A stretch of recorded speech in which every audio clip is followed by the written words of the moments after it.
Hello friends, welcome back to my new video. तो आज Nifty 211 रुपये प्लस हुआ है। तो अभी देख लेते हैं निफ्टी में आज में क्या क्या मूवमेंट हुआ, कहाँ पे ट्रेड लेना चाहिए था, कहाँ पे नहीं लेना चाहिए था।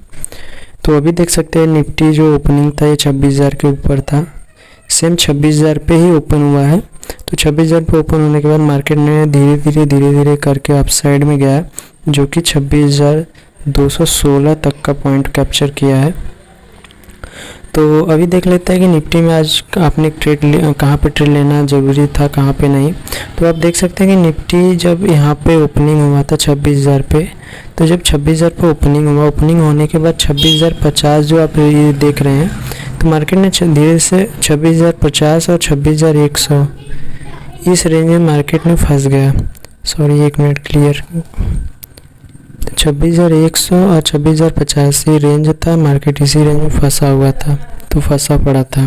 तो अगर आपने यहाँ पे सस्टेन करने के बाद अगर आप वेट किए होंगे, तो जैसे ही 26,100 को ब्रेक किया तो आपको बहुत ही अच्छा खासा मूवमेंट देखने को मिला होगा, जो कि 26,200 प्लस भी गया है मार्केट। तो आपको यहाँ पे तो नहीं, लेकिन यहाँ पे अच्छा खासा ट्रेडिंग प्राइस एक्शन के हिसाब से देखने को मिला था आज। तो बात कर लेते हैं कल के लिए निफ्टी में क्या हो सकता है, कल क्या क्या लेवल्स हो सकते हैं, कहाँ ओपनिंग होने के बाद क्या हो सकता है मार्केट के अंदर।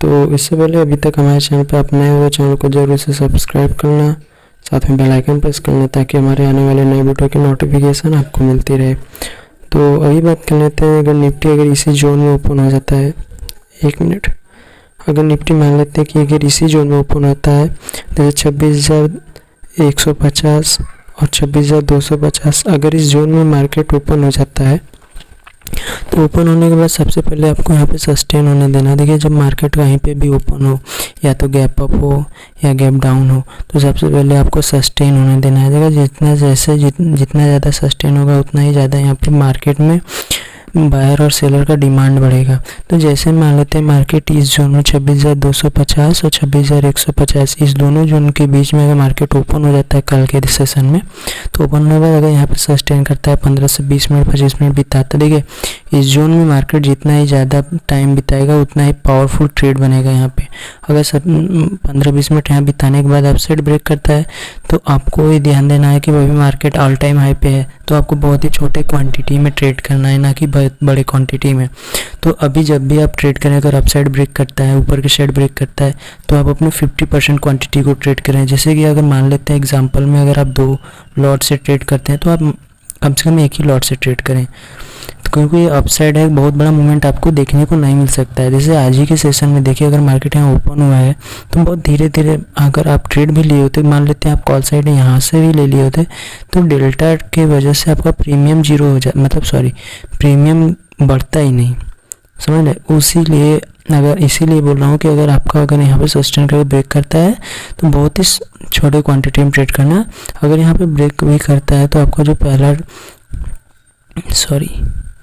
अगर यहाँ पे इस जोन को ब्रेक सस्टेन करने के बाद ब्रेक करता है ऊपर के साइड, तो आपको जो पहला टारगेट होगा वो होगा 26,300 का। अगर 250 को ब्रेक करता है, तो फर्स्ट टारगेट आपका 300 का होगा, और दूसरा टारगेट होगा 26,400 का।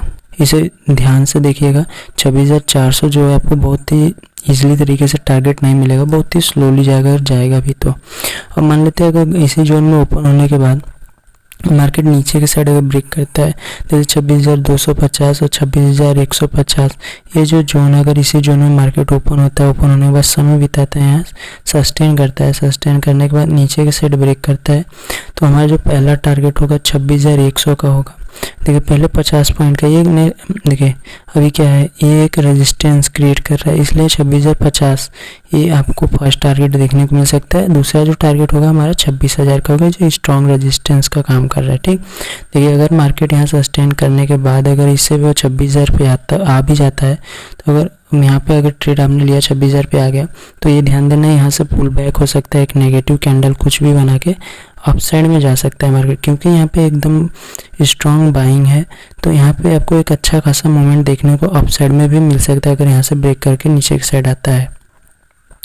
ठीक, अगर मान लेते हैं मार्केट गैप अप ओपन हो गया, अगर इसी जोन में अगर मार्केट गैप अप हो जाता है, तो हमारा कहाँ ट्रेड पे बनेगा। अगर मान लेते हैं निफ्टी अगर यहाँ पे ओपन था 26,250 और 300 के बीच में अगर यहाँ पे ओपन होता है, ओपन होने के बाद सस्टेन करता है, इस जोन में सस्टेन करता है आधा 15-20 मिनट, आधा घंटा। अगर सस्टेन करने के बाद अप साइड ब्रेक करता है, देखिए हम फिर वही बात कहेंगे, आपको बहुत ही छोटी क्वांटिटी में ट्रेड करना है, जो कि हमने पहले ही बताया। अगर मार्केट गैप अप ओपन हुआ है तो यहाँ पे आपको बहुत ही छोटी क्वांटिटी में ट्रेड करना है। अगर अप साइड ब्रेक करता है तो हमारा पहला टारगेट होगा 400 का, क्योंकि ये 400 आपको अगर गैप अप ओपन होता है तो 400 ईजिली मिल जाएगा आपको। और लेकिन दूसरा टारगेट की हम बात करें तो 450 का होगा, ये बहुत स्लोली आपको देखने को मिल सकता है। अगर 450 पे मार्केट आता है तो वहाँ से आपको एक सेलिंग का रैली देखने को मिल सकता है, जो कि 26,300 तक आने का मतलब पॉसिबल लगता है। अगर यहाँ पे जाता भी है 400 पे तो यहाँ से रिटर्न आने का पॉसिबल लगता है।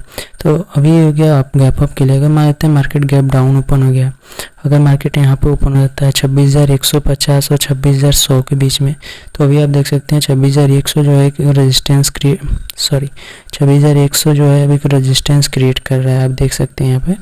तो रेजिस्टेंस क्रिएट कर रहा है, तो अगर मार्केट इस जोन में ओपन होता है, अगर समय बिताते हैं, समय बिताने के बाद नीचे की साइड ब्रेक करता है, अगर नीचे की साइड ब्रेक करता है तो हमें देखिए क्या है कि अगर नीचे की साइड ब्रेक करता है तो हमारा जो पहला ही टारगेट होगा वो 26,050 का होगा, ये बहुत छोटा टारगेट होगा। उसके बाद जो स्ट्रॉन्ग हमारा टारगेट होगा वो 26,000 का होगा। अगर यहाँ से ब्रेक करता है तो हम एक बड़े अमाउंट में ट्रेड कर सकते हैं, क्वांटिटी बढ़ा सकते हैं। अगर डाउन खुलने के बाद अगर डाउन में आता है तब, और हमारा जो अगर अगला टारगेट हो सकता है वो 25,900 का हो सकता है। ये टारगेट हमारा अचीव हो सकता है बहुत ही ईजी तरीके से। अगर गैप डाउन खुलने के बाद सस्टेन करने के बाद डाउन ही आता है तब हमारा 26,900 बहुत ही अच्छे खासे तरीके से मतलब अचीव हो सकता है। अगर मान लेते हैं इसी जोन में ओपन होने के बाद गैप अप चला जाता है, तो जैसे अगर ये जो जोन है हमारा 26,150 और 26,100, इसमें सस्टेन करने के बाद अपसाइड ब्रेक करता है, तो देखिए यहाँ पे अगर मार्केट साइकोलॉजिकल बेस बात करेंगे, अगर आप जाना ही है तो आप मार्केट को यहीं पे ओपन होना चाहिए था या गैप अप ओपन होना चाहिए था, तो मार्केट ने वैसा नहीं किया। मार्केट ने गैप डाउन ओपन करके अगर अपसाइड में जा रहा है तो आपको बहुत ही छोटी क्वांटिटी मतलब हाफ क्वांटिटी में ट्रेड करना है। तो हमारा पहला टारगेट होगा 26,250 का, क्योंकि एक रेजिस्टेंस क्रिएट किया है नया। तो उसके बाद अगर मार्केट आप जाता है तो हमारा 300 का टारगेट, 26,300 का टारगेट होगा। तो ऐसे आप देख सकते हैं कि मार्केट में यही मूवमेंट होने वाला है। कल के दिन अगर होता है तो बहुत ही अच्छा खासा ट्रेड आपको देखने को मिल सकता है। आई होप कि आपको वीडियो बहुत ही अच्छी तरीके से समझ में आ गया होगा। तो अब मिलते हैं अपने नेक्स्ट वीडियो में, तब तक के लिए धन्यवाद।